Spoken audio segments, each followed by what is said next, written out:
Inilah Joy FM 98,7 FM Radio Keluarga Indonesia. Kembali lagi dalam program Keluarga Sehat. Selamat mengikuti.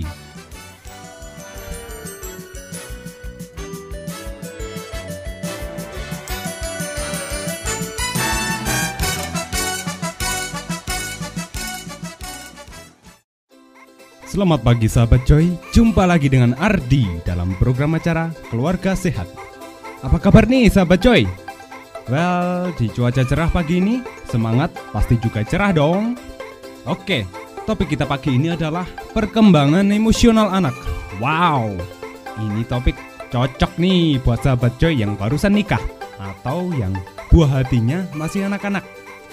Nah, sebelum dilanjutin, kita dengerin dulu yuk uraian tentang topik kita.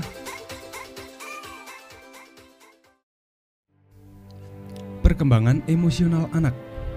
Kebanyakan kita kurang sadar bagaimana pengalaman-pengalaman masa kanak-kanak mempengaruhi kehidupan masa dewasa.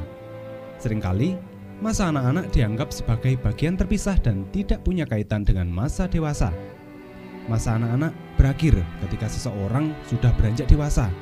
Ketika masa dewasa tiba, seseorang sudah dianggap menjadi orang yang sama sekali baru. Masa anak-anak dengan segala pengalamannya dianggap sudah benar-benar ditinggalkan.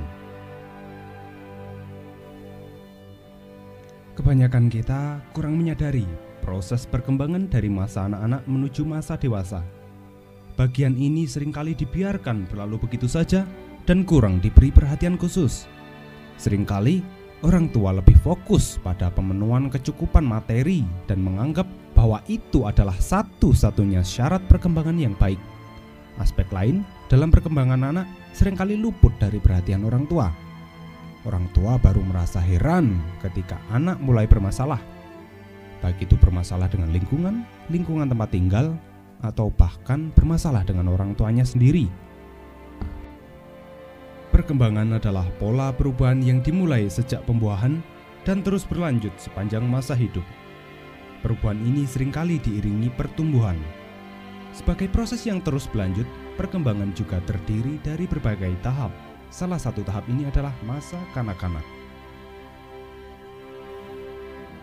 Ada berbagai pendapat mengenai batasan usia kanak-kanak.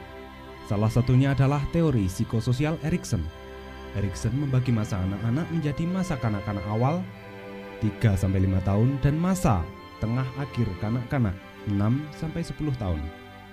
Masa ini memiliki ciri perkembangan khusus yang berbeda dengan masa dewasa. Nanti, sahabat Joy bakal tahu perkembangan emosional anak. Sahabat juga dapat mengetahui bagaimana pengaruh perkembangan emosional anak terhadap relasi sosialnya. Dan pasti, sahabat dapat mengerti hal-hal yang perlu dilakukan agar perkembangan emosional anak dapat berjalan optimal.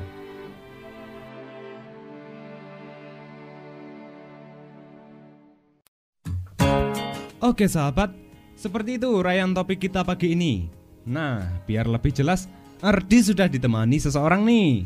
Beliau adalah seorang psikolog, namanya Mbak Indri. Sahabat Joy juga bisa ikut serta dalam program kita lewat Twitter dan Facebook.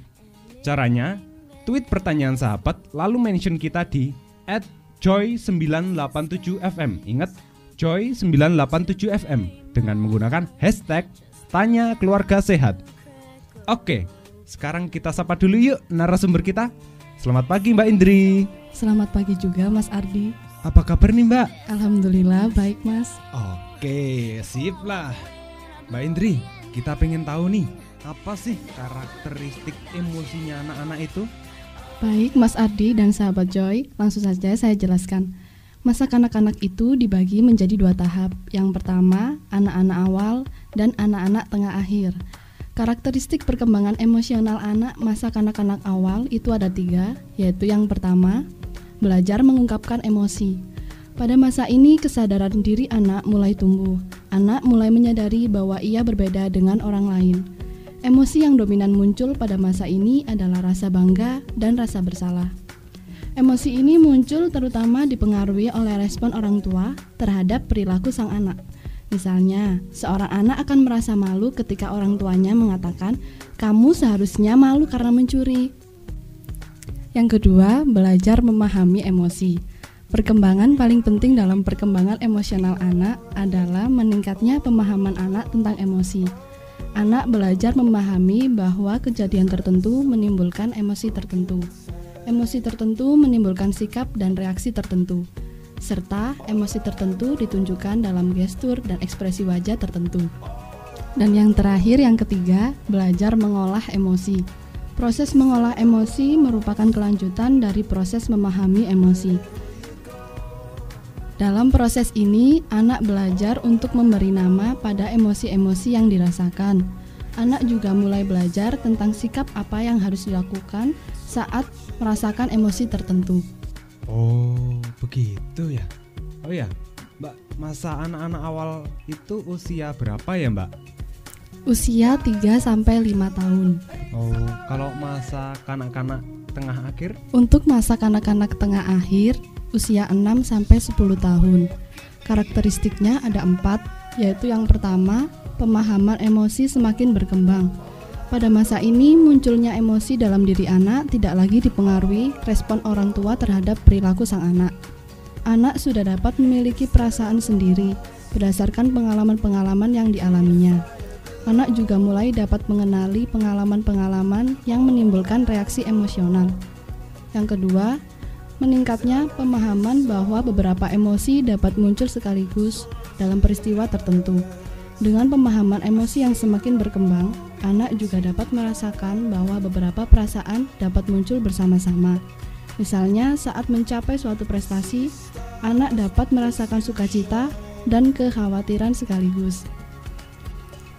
Ketiga, semakin dapat mengendalikan emosi dan mengatur sikap. Apabila anak terbiasa mengelola emosi, maka ia juga akan semakin terampil mengendalikan emosi dan mengatur sikap, terutama di saat-saat yang tidak terduga. Misalnya, saat seorang anak diganggu temannya, ia mampu meredam kemarahannya, atau ketika ia mengalami kekalahan dalam pertandingan, ia tidak lekas kecewa dan putus asa. Keempat, mampu merasakan empati yang tulus.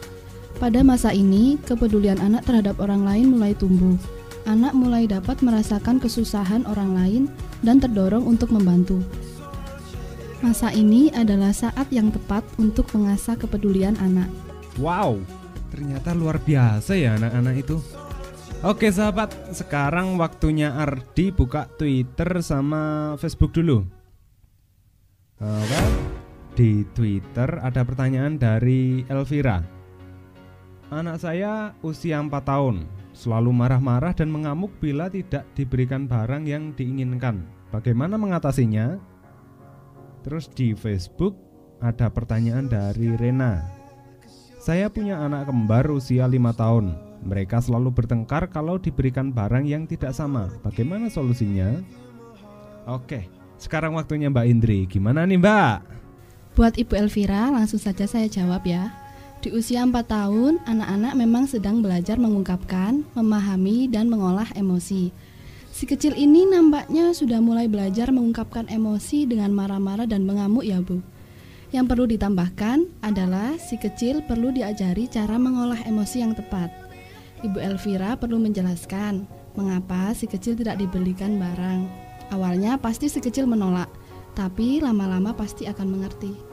Untuk mengatasi kecenderungannya merusak barang, ibu perlu menerapkan sedikit reward and punishment. Kalau si kecil tidak marah waktu ibu menolak membelikan barang, berikan sedikit reward, seperti makanan kesukaan atau diajak jalan-jalan. Kalau si kecil marah dan merusak barang, maka si kecil tidak boleh menggunakan barang yang dirusak selama beberapa waktu. Terima kasih Mbak Indri. Begitu Ibu Elvira. Semoga agresifnya si kecil ini bisa terkendali. Berikutnya pertanyaan dari Ibu Rena. Selanjutnya pertanyaan dari Bu Rena. Tadi keluhannya si kembar selalu iri begitu ya Bu kalau ada barang yang tidak sama. Solusinya ibu bisa mengajari si kembar untuk berbagi. Ibu juga bisa membuat perjanjian-perjanjian kecil saat membeli satu barang untuk berdua. Misalnya saat ibu membelikan sebuah sepeda. Jelaskan kalau sepeda ini digunakan untuk berdua, milik berdua seperti itu. Jelaskan juga kalau ibu hanya mampu membeli satu. Ajak mereka berjanji untuk merawat sepeda itu bersama-sama. Dengan begitu, si kembar akan berlatih berbagi dan bertanggung jawab pada barang milik mereka bersama. Wow, ternyata gampang-gampang susah ya Mbak. Wah, saya besok kalau mau nikah harus kursus dulu ini Mbak. Ya, boleh itu Mas. Oke, baik, sekarang waktu sudah habis Mbak. Terima kasih Mbak Indri sudah berkenan hadir. Terima kasih juga Mas Ardi, sama-sama. Oke sahabat Joy, demikian program Keluarga Sehat pagi ini. Sampai jumpa di program Keluarga Sehat berikutnya. Bye-bye.